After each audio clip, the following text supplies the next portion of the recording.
ప్రభువైన యేసుక్రీస్తు నామములో మీ అందరికీ శుభములు. ఈ దినం దేవుని యొక్క వర్తమానం. నేను చేసిన వాగ్దానమును నీ పక్షముగా స్థిరపరచెదను. 1వ రాజుల పుస్తకము 6వ అధ్యాయము 12వ వచనం. ప్రియమైన సహోదరి సహోదరుడా, గడిచిన వారము కూడా దేవుడు మనతో ఈ వాగ్దానం గురించి మాట్లాడి ఉన్నాడు. ఈ వారం కూడా దేవుడు మనతో ఈ వాగ్దానం గురించి మాట్లాడబోతున్నాడు. బైబిల్ లేఖనాలలో మనం చూసినట్లయితే అబ్రహాము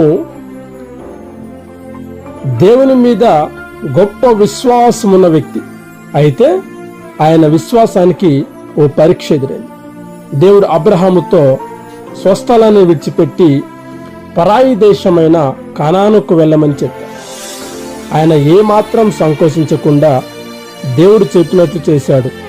ఆయన తన భార్య శారా, తన అన్న కొడుకు లోతుతో సహా తన కుటుంబం అంతటిని తీసుకొని బయలుదేరాడు. చాలా దూరం ప్రయాణించి కానాను చేరుకున్న తర్వాత అక్కడ గుడారం వేసుకొని నివసించాడు.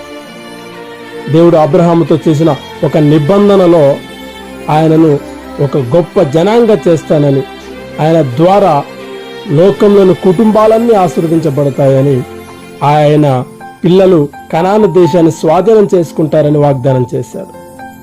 అబ్రహాము లోతులు అక్కడ ఇంకా వర్ధిల్లారు.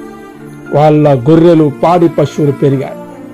వాగ్దాన పుత్రుడైనటువంటి ఇస్సాకునే కాకుండా ఆకాశ నక్షత్రముల వంటి సంతానము నీకు ఇస్తానని దేవుడు అబ్రహాముతో చెప్పిన మాట కూడా నిజమైంది.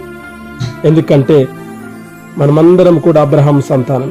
ప్రియులారా, దేవుడు మన ఎడల చేసే వాగ్దానము అది ఎంతో స్థిరమైనది, నమ్మకమైనది.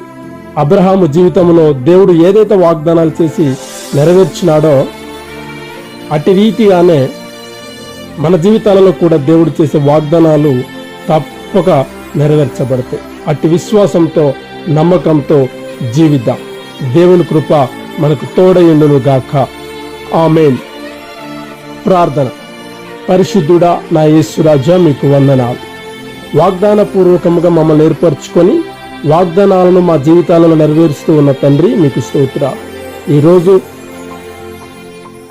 ఈ మాటలు కూడా తండ్రి మా జీవితంలో స్థిరపరిచి నీ వాగ్దానాలను పొందుకున్న వారముగా అయా మా ఎడల మీరు చేసిన వాగ్దానాలు నెరవేర్చి మా జీవితాలలో వాటిని స్థిరపరచమని యేసయ్య నామమున ప్రార్థిస్తున్నాము తండ్రి. ఆమేన్.